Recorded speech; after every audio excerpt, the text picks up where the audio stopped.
Hello friends, Vishnu Shalini latest review. Shalini ആരോടോ ദേഷ്യത്തിൽ സംസാരിക്കുക. ശുചിത്വ മിഷന്റെ കാര്യത്തിൽ എന്താണ് അവിടെ നടക്കുന്നത്? എനിക്കൊന്നറിയാൻ വേണ്ടി ചോദിച്ചതാ. മാലിന്യ ഉൽപ്പാദനങ്ങളുടെ അളവ് കുറയ്ക്കുക, അതിനുവേണ്ടി ഉപയോഗിക്കുന്ന ഡിസ്പോസിബിൾ സാധനങ്ങളുടെ ഉപയോഗം പൂർണ്ണമായി ഒഴിവാക്കി കഴുകി ഉപയോഗിക്കാൻ പറ്റുന്ന പാത്രങ്ങൾ നിങ്ങൾ ഉപയോഗിക്കണം. ബാക്കി വരുന്ന ജൈവ മാലിന്യം അതാത് സ്ഥലങ്ങളിൽ തന്നെ വളമാക്കി മാറ്റുകയും ചെയ്യാം. ഇതാണ് ഗ്രീൻ പ്രോട്ടോക്കോളിന്റെ അടിസ്ഥാന തത്വം. ഇത് ജീവിതത്തിന്റെ നാനാ തുറകളിൽ എത്തിക്കേണ്ട തീവ്ര ശ്രമമല്ലേ ശുചിത്വ മിഷന്റെ നേതൃത്വത്തിൽ അവിടെ നടക്കേണ്ടത്? ഇതൊക്കെ ജില്ലാ കളക്ടർ പറഞ്ഞു തരേണ്ട കാര്യങ്ങളാണോ? നിങ്ങൾ ആലോചിക്ക്, എന്നിട്ട് ഉത്തരവാദിത്വത്തോടെ പ്രവർത്തിക്ക്. ജോലിയിൽ തട്ടിപ്പ് കാണിക്കുന്ന ആൾക്കാരോട് ഞാൻ ഈ രീതിയിലായിരിക്കും പ്രതികരിക്കുന്നത്. ഈ സമയത്ത് ADM ജോൺ അങ്ങോട്ട് കയറി വരുന്നുണ്ട്. എന്താ ജോണെ, ഞാൻ ഈ പറഞ്ഞതൊക്കെ ശരിയല്ലേ? അയ്യോ മേഡം പറഞ്ഞത് വളരെ ശരിയാണ്. എന്നാൽ ഇനി ജോണിന് പറയാനുള്ളത് പറയും. മേഡം, അത് എമർജൻസി റിലീഫ് ഫണ്ടിൽ ഉൾപ്പെട്ട ആൾക്കാരുടെ ലിസ്റ്റാണ് എന്നും പറഞ്ഞൊരു ഫയൽ ജോൺ ശാലിനിയുടെ കയ്യിലോട്ട് കൊടുക്കുവാണ്. ശാലിനി അത് വായിച്ചൊക്കെ നോക്കിയിട്ട് പറയുന്നു, ഇതിലിപ്പോൾ അർഹതപ്പെട്ടവരാരും ഇല്ലല്ലോ ജോണേ. മൊത്തത്തിൽ ഇതിലൊരു തട്ടിക്കൂട്ട് മണക്കുന്നുണ്ടല്ലോ. അയ്യോ മേഡം, ഇതിൽ പറഞ്ഞിരിക്കുന്നവരൊക്കെ അർഹതപ്പെട്ടുള്ളവർ തന്നെയാ. പിന്നെ 1-2 പേര് കാണും. പിന്നെ ഏത് സ്ഥാപനത്തിലാണ് മേഡം 100% ക്ലിയറൻസ് സർട്ടിഫിക്കറ്റ് നടപ്പിലാക്കാൻ പറ്റുന്നത്? ശാലിനി ദേഷ്യത്തോടെ ഫയലടച്ച് ജോണിന്റെ കയ്യിലോട്ട് കൊടുത്തിട്ട് പറയാം, അങ്ങനെ തയ്യാറാക്കിയാൽ ഈ പദ്ധതി നടക്കൂ. ജോണിന് ഇനി മറ്റെന്തെങ്കിലും എന്നോട് പറയാനുണ്ടോ? മേഡം, 1-2 പേരുടെ പേര് ഇതിൽ വന്നു എന്ന് കരുതി ലിസ്റ്റിലുള്ള മുഴുവൻ പേരെയും ആ രീതിയിൽ കാണരുത്. എന്നാലേ 1-2 പേരല്ല ജോണെ, ഈ ലിസ്റ്റ് സത്യസന്ധമായി ഉണ്ടാക്കിയതല്ല, അനധികൃതമാണ്. ഇത് ഞാൻ അംഗീകരിച്ച് തരില്ല. ജോൺ പതുക്കെ പറയാം, അനധികൃതമായ കാര്യങ്ങൾ അവനവന് ചെയ്യാം. അല്ല ജോൺ എന്താ പറഞ്ഞത്? മേഡം, അത് ലൈസൻസ് ഇല്ലാതെ പണം പലിശയ്ക്ക് കൊടുക്കാൻ പാടുണ്ടോ? അങ്ങനെ നോക്കുവാണെങ്കിൽ മേഡത്തിന്റെ മദറിലോ ചെയ്യുന്ന അനധികൃതമായ കാര്യമല്ലേ? ഈ ഓപ്പറേഷൻ കുബേര അതെടുത്താൽ ആദ്യം ഉയർന്നു കേൾക്കുന്ന പേര് സത്യഭാമ എന്നായിരിക്കും. അത് മേഡത്തിന്റെ മദറിലോ അല്ലേ? അല്ല, ഞാൻ പറഞ്ഞെന്നേ ഉള്ളേ. മേഡം ഈ ഫയൽ നോക്കി ഒന്നുകൂടെ തീരുമാനിച്ചാൽ മതി. ശാലിനി ദേഷ്യത്തിൽ ഇങ്ങനെ കണ്ണു മുളച്ചവനെ നോക്കുന്നുണ്ട്. ആ നോട്ടം സഹിക്കാൻ വയ്യാതെ ജോൺ പെട്ടെന്ന് അവിടെ നിന്ന് ഇറങ്ങി പോവുകയാണ്. ജോൺ സത്യാമ്മയെ കുറിച്ച് പറഞ്ഞ കാര്യങ്ങളൊക്കെ ശാലിനി ഇങ്ങനെ ഓർക്കുവാണ്. ഈ സമയം ചന്ദ്രയും റാണിയും കൂടെ ഭക്ഷണങ്ങളൊക്കെ റെഡിയാക്കുവാണ്. ചന്ദ്ര പറയാം, എൻ്റെ ചേട്ടൻ അല്പസ്വല്പം എരിയും പുളിയൊക്കെയുള്ള ഭക്ഷണമാണ് ഇഷ്ടം. പക്ഷെ ചന്ദ്രേ, അതിപ്പോൾ കഴിക്കാൻ പറ്റില്ലല്ലോ. ചന്ദ്ര അതൊക്കെ ടേസ്റ്റ് നോക്കി, അയ്യോ റാണി, ഇതൊന്നും ചേട്ടൻ കഴിക്കുമെന്ന് എനിക്ക് തോന്നുന്നില്ല. ചന്ദ്ര എന്തായി പറയുന്നത്? എണ്ണമയമുള്ള ഭക്ഷണം ഒട്ടും കൊടുക്കരുതെന്നല്ലേ ഡോക്ടർ പറഞ്ഞിരിക്കുന്നത്? എന്ത് ചെയ്യാനാ റാണി, ഡോക്ടർ പറയുന്നതൊക്കെ നമ്മൾ കേൾക്കും, പക്ഷെ ശിവേട്ടൻ കേൾക്കില്ലല്ലോ. ശിവൻ അപ്പോൾ ആഹാരം കഴിക്കാൻ കൈയൊക്കെ കഴുകി ഇങ്ങോട്ട് വരുവാണ്. അല്ല, വിഷയം എൻ്റെ ഭക്ഷണക്കാര്യമാണെന്ന് തോന്നുന്നല്ലോ. എൻ്റെ ചേട്ടാ, കുറച്ച് ദിവസം എൻ്റെ ഏട്ടന് ഇതൊക്കെ കഴിച്ച് തൃപ്തിപ്പെടേണ്ടി വരും. അയ്യോ ചന്ദ്ര, ഇതെന്താ? ഇത് മൊത്തം ഇലക്കറികളാണല്ലോ. ഇന്ന് ശിവേട്ടനുള്ള സ്പെഷ്യൽ ഭക്ഷണം ഉണ്ടാക്കിയിരിക്കുന്നത് റാണിയാ. റാണി നട്ടു വളർത്തിയിരിക്കുന്ന ചീര, മുരിങ്ങയില, ഇതൊക്കെയാണ് അവളിന്ന് കറികൾ ഉണ്ടാക്കിയിരിക്കുന്നത്. അപ്പോൾ ഞാൻ വായിക്ക് രുചിയായിട്ട് അല്പം ഭക്ഷണം കഴിക്കണമെങ്കിൽ പുറത്തു പോയി കഴിക്കേണ്ടി വരുമെന്ന് ചുരുക്കം. എന്ത് ചെയ്യാനാ, ഇപ്പോഴിത് കഴിക്കാം, അല്ലാതെ വേറെ നിവർത്തിയില്ലല്ലോ. റാണി അധികാരത്തോടെ പറയാം, ശിവേട്ടൻ ഇനി 1-2 ആഴ്ചത്തേക്ക് പുറത്തുനിന്ന് ഭക്ഷണം ഒന്നും കഴിക്കരുത്. നമ്മൾ ഭക്ഷണം ഉണ്ടാക്കുന്ന പോലല്ല ഹോട്ടലുകാർ ഭക്ഷണം ഉണ്ടാക്കുന്നത്. അവർ ഭക്ഷണത്തിന് കൂടുതൽ രുചി കയറ്റാൻ വേണ്ടി ഏറ്റവും കൂടുതൽ ഉപയോഗിക്കുന്നത് എണ്ണയാണ്.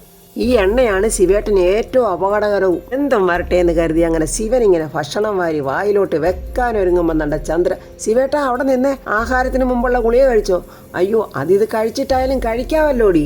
ആഹാ, അത് പറ്റില്ല റാണി, ശിവേട്ടൻ ഒരു ഉരുള പോലും കഴിക്കാതെ നോക്കിക്കോണേ, ഞാൻ പോയി മരുന്നെടുത്തോണ്ട് വരട്ടെ. ഓ, ഇവളെ കൊണ്ട് തോറ്റി. എന്റെ പൊന്നെ ശിവേട്ട, ഒന്നും എടുത്ത് കഴിച്ചേക്കല്ലേ. ചന്ദ്ര പിന്നെ ഇതെങ്ങാനും കണ്ടോണ്ട് വന്നാ പിന്നെ ചെവിതല കേൾപ്പിക്കില്ല. അപ്പോഴങ്ങോട്ട് മഹേന്ദ്രന്റെ കാറ് വരുന്നുണ്ട്. മഹേന്ദ്രൻ കാറിൽ തന്നെ ഇരിക്കുവാണ്. സ്വാമി അതിൽ നിന്ന് ഇറങ്ങി വന്ന് ശിവന്റെ അടുത്തോട്ട് വരുക. ശിവൻ കുഞ്ഞെ, അല്ല ഇതാര് സ്വാമിയോ? ഇങ്ങനെ അടുത്തോട്ട് വന്നേ. ഇതെന്ത് പറ്റി? ഒരു മുന്നറിയിപ്പും ഇല്ലാതെ? ഇല്ല, മോന് സുഖമില്ല എന്നുള്ള കാര്യങ്ങൾ അറിഞ്ഞ്, എന്നാൽ വിവരങ്ങളൊക്കെ ഒന്ന് അറിഞ്ഞു പോകാമല്ലോ എന്ന് കരുതി വന്നതാ. അപ്പോൾ സ്വാമി മാണിക്കോത്ത പണി ഉപേക്ഷിക്കാൻ തീരുമാനിച്ചല്ലേ? അയ്യോ, അതെന്താ കുഞ്ഞെ അങ്ങനെ പറഞ്ഞത്? മാണിക്കോത്ത മഹേന്ദ്രന്റെ ശത്രുവാ ഞാൻ, അച്ഛനെ കൊല്ലാൻ നോക്കിയ അസുരവിത്ത്. അപ്പോഴങ്ങനെയുള്ള എന്നെ കാണാൻ സ്വാമി ഇങ്ങോട്ട് വന്നാൽ സ്വാമിയുടെ പണി എപ്പോൾ തെറിച്ചെന്ന് ചോദിച്ചാൽ മതി. അപ്പോൾ ചന്ദ്ര അങ്ങോട്ട് വന്നിട്ട് ചോദിക്കും, അത് കൊള്ളാമല്ലോ, സ്വാമിയെങ്കിൽ രോഗിയെ കാണാൻ വന്നത് വെറും കൈയോടെയാണോ? എന്തെങ്കിലും ഫ്രൂട്ട്സ് ഒക്കെ വാങ്ങിക്കൊണ്ട് വരണ്ടേ? വാങ്ങിക്കണമെന്നൊക്കെ ഉണ്ടായിരുന്നു മോള്, പക്ഷേ എവിടെ പോയാലും നിയന്ത്രണം എൻ്റെ കയ്യിലല്ലല്ലോ. അതിനുള്ള ആള് കൂടെ ഉള്ളപ്പോൾ എനിക്കൊന്നും ചെയ്യാൻ പറ്റില്ലല്ലോ. പെട്ടെന്ന് ശിവൻ ചാടി എഴുന്നേറ്റിട്ട് അയ്യോ കൂടെ അപ്പൊ അച്ഛനും ഉണ്ടായിരുന്നോ? അകത്തോട്ട് പോയ സ്വാമിയെ കാണുന്നില്ലല്ലോ എന്ന് കരുതി മഹേന്ദ്രൻ ടൈമൊക്കെ ഇങ്ങനെ നോക്കുന്നുണ്ട്. എന്നിട്ട് സ്വാമിയെ ഇറക്കി വിട്ടിട്ട് അച്ഛൻ എങ്ങോട്ട് പോയി? അയ്യോ ശിവൻകുഞ്ഞെ എങ്ങോട്ടും പോയിട്ടില്ല, പുറത്ത് കാറിൽ ഇരിപ്പുണ്ട്. നിങ്ങളോട് പറയരുതെന്ന് എന്നോട് പ്രത്യേകം പറഞ്ഞിട്ടുണ്ട്. പക്ഷെ നിങ്ങൾ എന്ത് ചെയ്യാനേ, എന്നെ കൊണ്ട് അതൊക്കെ അങ്ങ് പറയിപ്പിച്ചല്ലോ. എന്തുവാ സ്വാമിയങ്കളെ ഇത്? മക്കളെ കണ്ണെടുത്ത അച്ഛന് കണ്ടുകൂടാ, പക്ഷെ മക്കൾക്ക് എന്തെങ്കിലും സുഖമില്ലെന്നറിഞ്ഞാൽ ഇങ്ങനെ പാത്തും പതുങ്ങിയും വന്ന് നിൽക്കുകയും ചെയ്യും. ഇത് ആരെ കാണിക്കാനാ സ്വാമി ഈ വാസിയും മുഷ്ടിയൊക്കെ? ഈ ചന്ദ്രയെ എന്നെയോ ഒരാപത്ത് വന്നാൽ കൂടെ നിൽക്കാനും ഒരു കൈസഹായത്തിനും ഈ മക്കള് തന്നെ വേണം. പക്ഷേ കാശ് കൊടുത്താൽ ആളെ കിട്ടുമായിരിക്കും. ആത്മാർത്ഥമായി കൂടെ നിൽക്കാൻ സ്വന്തം മക്കളല്ലാതെ വേറെ ആരും കാണത്തില്ല. എന്റെ ശിവൻകുഞ്ഞെ, ഇതൊക്കെ പറഞ്ഞാൽ മനസ്സിലാകണ്ടേ? താൻ പിടിക്കുന്ന മുയലിന് 3 കൊമ്പാണെന്നും പറഞ്ഞ് നടക്കുന്ന ആളിനോട് ആരാ ഇതൊക്കെ പറഞ്ഞു കൊടുക്കുന്നത്? ഇനി അതൊക്കെ പോട്ടെ, ഇപ്പൊ കുഞ്ഞിന്റെ അവസ്ഥ എങ്ങനെയുണ്ട്? ചന്ദ്ര പറയാ, ശ്രദ്ധിച്ചില്ലെങ്കിൽ ഇനി ഇതുപോലെ ഉണ്ടാകുമെന്നാണ് ഡോക്ടർ പറഞ്ഞിരിക്കുന്നത്. സ്വാമിയുടെ വകയൊരു ഉപദേശം. ശ്രദ്ധിക്കണം, അവനവന്റെ കാര്യം അവനവനല്ലാതെ പിന്നെ ആര് ശ്രദ്ധിക്കാനാ? പെണ്ണും പടക്കോഴിയൊക്കെ ഉണ്ടായിരുന്നെങ്കിൽ അവര് ശ്രദ്ധിക്കുമെന്ന് പറയായിരുന്നു.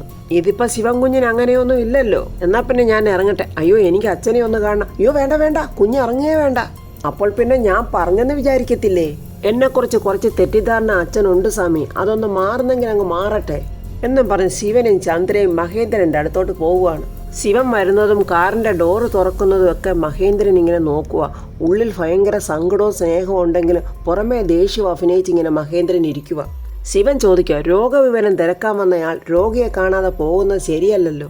അതിന് നിന്നോടാര് പറഞ്ഞു ഞാൻ രോഗവിവരം തിരക്കാൻ വന്നതാണ്? എനിക്ക് ഇതുവഴി പോകേണ്ട ഒരു ആവശ്യമുണ്ടായിരുന്നു. അപ്പൊ സ്വാമിക്ക് എന്തോ വാങ്ങിക്കണോന്ന് പറഞ്ഞു. എനിക്കാണെങ്കിൽ പോകേണ്ട സ്ഥലത്ത് 10 മിനിറ്റ് ലേറ്റായിട്ട് എത്തിയാൽ കൂടെ മതി. ചന്ദ്ര മഹേന്ദ്രനോട് പറയാം, അച്ഛനുണ്ടെന്ന് അറിഞ്ഞപ്പോഴേ ഞാൻ ചോറെടുത്ത് വെച്ച് അത് കഴിച്ചിട്ട് പോയാൽ പോരെ? ചോറ് എൻ്റെ വീട്ടിലും ഉണ്ട്. എന്നെ കൊല്ലാൻ നടക്കുന്ന മക്കളെ വീട്ടിൽ നിന്ന് ചോറ് കാണുമ്പോഴേ അതിന് ചോറെന്നല്ല പറയേണ്ടത്, അതിനെ കൊലച്ചോറെന്നാ പറയുന്നത്. തൽക്കാലം ഒരു മരണഭയം ഉള്ളിലുള്ളതുകൊണ്ട് ഇപ്പോഴെനിക്ക് ആ ചോറ് വേണ്ട. വളരെ വിഷമത്തോടെ ശിവൻ, അച്ഛൻ്റെ മനസ്സിൽ ഞാൻ ഇപ്പോഴും അച്ഛനെ കൊല്ലാൻ നടക്കുന്ന അസുരവിത്താണ് അല്ലേ? എൻ്റെ ഞാൻ എൻ്റെ അച്ഛനെ കൊല്ലാൻ നോക്കുവോ? ഇതാ SI സോമശേഖരൻ കളിച്ച കളിയാ. ആ വർക്ക്ഷോപ്പുകാരൻ ഹമീദിന് സോമശേഖരൻ ഇതിനു വേണ്ടി കൊടുത്തത് 10,000 രൂപയാണ്. നമ്മളെ അച്ഛനെയും മകനെയും തമ്മിൽ തെറ്റിക്കാൻ. അത് വിശ്വസിക്കാതെ ദേഷ്യത്തോടെ മഹേന്ദ്രൻ, സ്വാമി താൻ എന്നോടൊപ്പം വരുന്നുണ്ടെങ്കിൽ പെട്ടെന്ന് വണ്ടി കയറ്, ഇല്ലെങ്കിൽ ഓട്ടോ പിടിച്ച് വന്നാൽ മതി. ഡ്രൈവറോട് പറഞ്ഞു പെട്ടെന്ന് വണ്ടി എടുക്കുക. അയ്യോ ഞാൻ വരുന്നുണ്ടേ എന്നും പറഞ്ഞ് സ്വാമിയും പെട്ടെന്ന് കാറിൽ കയറി അങ്ങ് പോവുകയാണ്. സങ്കടത്തോടെ നിൽക്കുന്ന ശിവനോട് ചന്ദ്ര പറയാം, നമ്മുടെ അച്ഛൻ ഇത്രേ ഉള്ളു ചേട്ടാ, ഉള്ളു നിറയെ സ്നേഹമാ, എന്നാൽ അതൊന്നും പുറത്ത് കാണിക്കില്ലെന്ന് മാത്രം. ഈ സമയം സത്യാമ്മയുടെ വീട്ടിൽ പിള്ളച്ചേട്ടൻ എന്തൊക്കെയോ കണക്ക് മറിച്ചും ഗുണിച്ചും ഹരിച്ചും ഒക്കെ ഇങ്ങനെ നോക്കുക. അത് കണ്ടോണ്ട് പൊന്നി ചോദിക്കും, എന്ത് പറ്റി? എങ്ങനെയൊക്കെ നോക്കിയിട്ടും കണക്ക് ശരിയാകുന്നില്ലയോ? എങ്ങനെയൊക്കെ നോക്കിയിട്ടും കണക്കങ്ങോട്ട് ശരിയാകുന്നില്ലല്ലോ പൊന്നി. അല്ല പൊന്നി, നീ കഴിഞ്ഞ മാസം ഒരു 5,000 രൂപ അഡ്വാൻസ് മേടിച്ചിട്ടേ അത് തിരിച്ചു തന്നായിരുന്നോ? അയ്യടാ, ഈ മാസം ശമ്പളത്തിൽ നീ അത് പിടിച്ചിട്ടാ എനിക്ക് ബാക്കി തന്നത്. അപ്പോഴങ്ങോട്ട് ആരോ ഒരാൾ വരുന്നുണ്ട്. ആരാ എന്താ എന്നൊക്കെ പിള്ള ചോദിക്കുന്നുണ്ട്. എനിക്ക് സത്യാമ്മയൊന്ന് കാണണം. എവിടുന്നാ വരുന്നേ? കുറച്ച് വടക്കൂന്നാ. കുട്ടിക്കൃഷ്ണൻ വന്നെന്ന് പറഞ്ഞാൽ സത്യാമ്മയ്ക്ക് അറിയാം. അപ്പോൾ സത്യാമ്മ അങ്ങോട്ട് വരുന്നുണ്ട്. ഞാനാ സത്യാമ്മ, കുട്ടിക്കൃഷ്ണൻ. ആഹാ, ഇങ്ങനൊരാൾ ഭൂമിയിൽ ജീവിച്ചിരിപ്പുണ്ടോ? ഞാൻ വീട്ടിൽ വന്നാൽ നിങ്ങളെ കാണാറേ ഇല്ല. അയ്യോ സത്യാമ്മ കുറച്ച് ഓട്ടത്തിലായിരുന്നു. ദേഷ്യത്തോടെ സത്യാമ്മ ചോദിക്കും, ഇപ്പോഴെന്താ ഓട്ടോ ഒക്കെ തീർന്നോ? തീർന്നിട്ടല്ല സത്യാമ്മയെ കണ്ട് കാര്യങ്ങളൊക്കെ ഒന്ന് പറഞ്ഞിട്ട് പോകാമല്ലോ എന്ന് വിചാരിച്ച്. അങ്ങനെ കണ്ട് സംസാരിച്ച് അവധി മേടിക്കേണ്ട സമയമൊക്കെ കഴിഞ്ഞു കുട്ടിക്കൃഷ്ണ. എനിക്ക് എൻ്റെ പണം കിട്ടണം. അക്കാര്യത്തിൽ യാതൊരു വിട്ടുവീഴ്ചയും ഞാൻ ഇനി ചെയ്യില്ല. താൻ ഇനി അതിനുവേണ്ടി എൻ്റെ മുന്നിൽ നിന്ന് സങ്കടക്കടൽ ഒഴുക്കിയിട്ട് യാതൊരു കാര്യവുമില്ല. സത്യമ്മ, ഞാൻ പണം മനഃപൂർവ്വം തരാത്തതല്ല. ഇതിനു മുമ്പ് വാങ്ങിച്ച പൈസ എല്ലാം ഞാൻ കൃത്യമായിട്ട് തന്നിട്ടുള്ളതല്ലേ. അതുപോലെ തന്നെയല്ലേ കുട്ടിക്കൃഷ്ണ ഈ കാശും? നീ എൻ്റെ കയ്യിൽ നിന്ന് പലിശയ്ക്ക് മേടിച്ചതല്ലേ? അപ്പോൾ ഇതും കൃത്യമായിട്ട് തന്നെ തിരിച്ചു തരണം. എത്ര നാളായി ആ പണത്തിന് വേണ്ടി തൻ്റെ പുറകെ ഞാനിങ്ങനെ നടക്കുന്നു. മുതലെങ്കിലും തിരിച്ചു തരണം യാതൊരു ചിന്തയില്ലല്ലോ. അയ്യോ ഇല്ലാഞ്ഞിട്ടല്ല സത്യാമ്മേ, എൻ്റെ ഭാര്യ ഹോസ്പിറ്റലിൽ ഒരു തലകറക്കം വന്ന് തുടങ്ങിയത്. ഇപ്പോഴാണെങ്കിൽ ഇല്ലാത്ത അസുഖം ഒന്നുമില്ല. ചികിത്സയ്ക്കായിട്ട് ഒരുപാട് കാശ് വേണം. എൻ്റെ വരുമാനം എത്രയുണ്ടാവുമെന്ന് സത്യാമ്മയ്ക്ക് അറിയാവുന്നതല്ലേ. എടോ, താനീ പറയുന്നതൊക്കെ നുണയാ. തനിക്ക് ശിവനെ അറിയാലോ, അവൻ വന്ന് തൻ്റെ വീട്ടിൽ കുത്തിയിരിക്കും. സത്യാമ്മ, എനിക്ക് 1 മാസം സാവകാശം കൂടി തരണം. അതിനുള്ളിൽ പലിശയടക്കം ഞാൻ മുഴുവൻ തുകയും തരും. അതൊന്നും നടക്കില്ല കുട്ടിക്കൃഷ്ണൻ, എനിക്കറിയാം തൻ്റെ സ്വഭാവം. 2 ദിവസം ഞാൻ തരും. അതിനുള്ളിൽ മുഴുവൻ തുകയും താൻ തിരിച്ചു തന്നിരിക്കണം. തന്നില്ലെങ്കിലേ ശിവൻ അങ്ങോട്ടൊരു വരവ് വരും. സത്യാമ്മേ വേണ്ട, താൻ ഇനി ഒന്നും എന്നോട് പറയണ്ട. ബാക്കിയൊക്കെ ശിവൻ തന്നോട് വന്ന് പറഞ്ഞോളൂ എന്നും പറഞ്ഞ സത്യാമ്മ കോപത്തോടെ അകത്തോട്ട് കയറി പോവുക. സങ്കടത്തോടെ കുട്ടിക്കൃഷ്ണൻ പിള്ളയോട് പറയാം, എൻ്റെ ഈ അവസ്ഥ ഒന്ന് പറഞ്ഞ് മനസ്സിലാക്കി കൊടുക്കുമോ സത്യാമ്മയ്ക്ക്? കൊള്ളാം, ഞാനോ? ഇക്കാര്യം പറഞ്ഞോട്ടെ ഞാൻ അങ്ങോട്ട് ചെന്നാൽ മതി. നിങ്ങൾ ഇവിടെ നിന്ന് തിരിയാതെ വേഗം പൈസ എങ്ങനെ ഉണ്ടാക്കിക്കൊണ്ടൊന്ന് കൊടുക്കാൻ നോക്ക്. കൈനീട്ടി മേടിച്ചാൽ മാത്രം പോരല്ലോ, അതുപോലെ തിരിച്ചു കൊടുക്കുകയും വേണം. അതുകൊണ്ട് നിങ്ങൾ പോകാൻ നോക്ക്. വളരെ വിഷമത്തോടെ തലയും കുനിച്ചിട്ട് കുട്ടിക്കൃഷ്ണൻ അവിടെ നിന്ന് അങ്ങ് പോവുക. ഈ സമയം ശാരദാമ്മയുടെ വീട്ടിൽ ശാരികയുടെ കുഞ്ഞ് കിടന്ന് കരയുക. അടുത്ത ആരുമില്ല. ഓട്ടോറിക്ഷയിൽ താണ്ട് രോഹിത് അങ്ങോട്ട് വരുന്നുണ്ട്. കുഞ്ഞിൻ്റെ കരച്ചിൽ കേട്ടുകൊണ്ട് പെട്ടെന്ന് രോഹിത് അങ്ങോട്ട് ചെന്ന്, അല്ല ഇത് ആരുമില്ലേ ഈ കുഞ്ഞിൻ്റെ അടുത്ത്?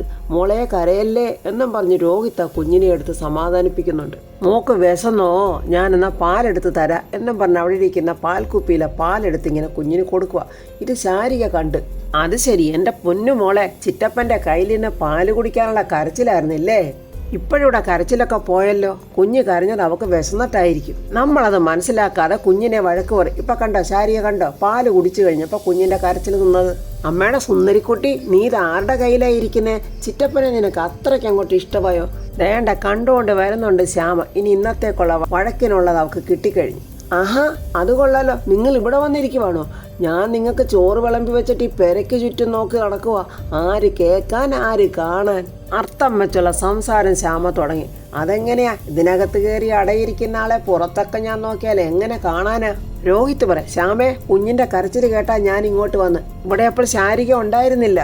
അതുകൊണ്ട് മോളുടെ അടുത്ത് കുറച്ചു നേരം ഇരിക്കാന്ന് വിചാരിച്ച്. കരയുന്ന കുഞ്ഞിനെ കണ്ടിട്ട് കണ്ടില്ലെന്ന് വിചാരിച്ച് എങ്ങനെയാ തിരിച്ചു പോകുന്നത്? അയ്യോ വേണ്ട, തിരിച്ചു പോകണ്ട, ഇതിനകത്ത് തന്നെ അങ്ങിരുന്നോ.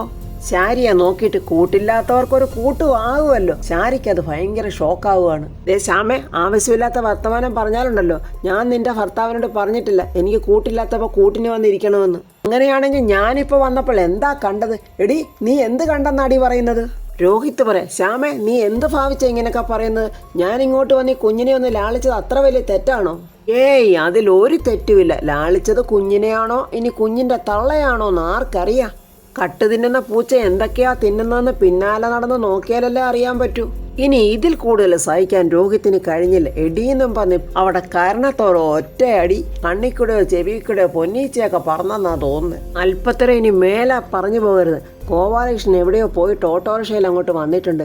ഈ ബഹളം കേട്ടിട്ട് ഓടി വരുവാണ് അകത്തോട്ട്. എടി, എല്ലില്ലാത്ത നാവാന്ന് കരുതി എന്ത് പോക്കൃത്തരവും പറയാമെന്ന് നീ കരുതരുത്. നിങ്ങൾ എന്നെ അടിച്ചല്ലേ? അടിക്കോടി, ഇനിയും അടിക്കോടി. ഇതുപോലെ സത്യത്തിന് നിരക്കാത്ത കാര്യങ്ങളൊക്കെ നീ വിളിച്ച് പറഞ്ഞാൽ ഇനിയും നിന്നെ ഞാൻ തല്ലും. എന്താ ഇത്? എന്തൊരു ബഹളമാണ് ഇവിടെ? രാത്രിയല്ലേ ഇത്? അപ്പുറം അപ്പുറമൊക്കെ ആൾക്കാരുള്ളതല്ലേ? ശ്യാമ പറയാം, രാത്രിയാണെന്നും പറഞ്ഞ് ഞാൻ എൻ്റെ ഭർത്താവിനെ നഷ്ടപ്പെടുത്തണോ? എന്തൊക്കെയാ ശ്യാമേ നീ പറയുന്നത്? ശാരിക പറയാ, അച്ഛാ, ഇവക്ക് സംശയവാ. രോഹിത് ഈ മുറിയിൽ കയറിയാൽ സംശയം, എൻ്റെ മോളെ ഒന്ന് എടുത്താൽ സംശയം. മനുഷ്യരല്ലേ, ഒരു വീട്ടിൽ താമസിക്കുന്നവരല്ലേ, പരസ്പരം എങ്ങനെയാ കണ്ടാൽ മിണ്ടാതെയും പറയാതെയും മുന്നോട്ട് പോകുന്നത്? ഇങ്ങനെയാണെങ്കിൽ ഞാനും ഈ കുഞ്ഞും എങ്ങനെയാച്ചാ ഈ വീട്ടിൽ കഴിയുന്നത്? ശ്യാമ ദേഷ്യത്തോടെ പറയാം, വല്യേച്ചിയും കുഞ്ഞും ഈ വീട്ടിൽ കഴിയാനാണ് ഭാവമെങ്കിൽ ഞാനും രോഹിത്തും താണ്ട് ഈ രാത്രിയിൽ ഇപ്പം തന്നെ ഇവിടെ നിറങ്ങും. എടി ശ്യാമ, നീ എന്ത് പ്രാന്താ വിളിച്ച് പറഞ്ഞത്? നിങ്ങളല്ലെങ്കിലും അങ്ങനെയല്ല പറയൂ. രണ്ട് വള്ളത്തിൽ കാല് വെച്ച് ശീലിച്ചവർക്ക് അതില്ലാതെ പറ്റില്ലല്ലോ. രോഹിത് ആകെ സങ്കടത്തോടെ പറയാം, ശ്യാമേ, നീ ഇങ്ങനെയൊക്കെ പറഞ്ഞാൽ നിന്റെ നാവ് പുഴുത്തു പോടി. പുഴുത്തു പോന്നെങ്കിൽ പുഴുത്തു പോട്ടെ, പുഴുത്ത് ഞാനങ്ങ് ചാകട്ടെ. എന്തിനാ ഞാനിങ്ങനെ ജീവിക്കുന്നത്? ശാരിക കരഞ്ഞോണ്ട് ഗോപാലകൃഷ്ണനോട് ചോദിക്കും, എങ്ങനെയാച്ചാ ഈ ഒരു അവസ്ഥയിൽ ഞാനും എൻ്റെ മോളും ഇവിടെ ജീവിക്കുന്നത്? എനിക്ക് ആകെ ഒരു സഹായം എനിക്ക് കിട്ടുമെന്ന് ഞാൻ പ്രതീക്ഷിച്ചവളിൽ നിന്നാണ് എനിക്ക് ഇത്രയധികം മോശപ്പെട്ട വാക്കുകൾ കേൾക്കുന്നത്. അച്ഛൻ തന്നെ എന്തെങ്കിലും പറ, ഞാൻ എന്താ ചെയ്യേണ്ടത്? ശാലിനി മക്കളോട് ചോദിക്കും, നിങ്ങൾക്ക് എത്ര മാർക്ക് വീതം കിട്ടി? പപ്പി പറയും, എനിക്ക് 70%. അമ്മ, എനിക്കും ഉണ്ട് അത്ര തന്നെ. സത്യം പറയുക. എന്നാൽ എൻ്റെ മക്കൾക്ക് എൻ്റെ വകയൊരു സമ്മാനമുണ്ട്. സമ്മാനമൊക്കെ അവിടെ നിൽക്കട്ടമ്മേ. ഞങ്ങൾ ഈ ഹോംവർക്ക് എഴുതി കഴിയുമ്പോഴേ ഞങ്ങൾ കാണാൻ ആഗ്രഹിച്ച എന്തോ ഒരു കാര്യം അമ്മ ഞങ്ങളെ കാണിച്ചു തരാമെന്ന് പറഞ്ഞിട്ടുണ്ട്. അയ്യോ, ഞാൻ അങ്ങനെ പറഞ്ഞാൽ അമ്മേ, വേല ഇറക്കരുത്. അമ്മ തന്നെ അതൊക്കെ പറഞ്ഞ്. എന്നാൽ നിങ്ങളൊന്ന് ഗസ് ചെയ്ത് എന്തായിരിക്കും? അപ്പോൾ ഫ്രണ്ട്സ്, ശാലിനി മക്കൾക്കായി കരുതി വച്ചിരിക്കുന്ന സസ്പെൻസ് എന്തായിരിക്കും? സത്യാമ്മ വഴക്ക് പറഞ്ഞു വിട്ട കുട്ടിക്കൃഷ്ണൻ്റെ അവസ്ഥ എന്താണ്? കുട്ടിക്കൃഷ്ണൻ പോയി ആത്മഹത്യ വല്ലതും ചെയ്യുമോ? അങ്ങനെ ചെയ്താൽ ഓപ്പറേഷൻ കുബേരയുടെ പേരിൽ സത്യാമ്മ അറസ്റ്റ് ചെയ്യപ്പെടുമോ? ശാലിനിയും സത്യാമ്മയും തമ്മിൽ പിന്നെ എങ്ങനെയായിരിക്കും കാണുന്നത് എന്നൊക്കെയുള്ള റിവ്യൂമായി നമുക്ക് നാളെ കാണാം. എൻ്റെ ഈ റിവ്യൂ ഇഷ്ടപ്പെട്ടാൽ ലൈക്കും കമൻസും, സബ്സ്ക്രൈബ് ചെയ്യാത്തവർ സബ്സ്ക്രൈബ് ചെയ്യണേ.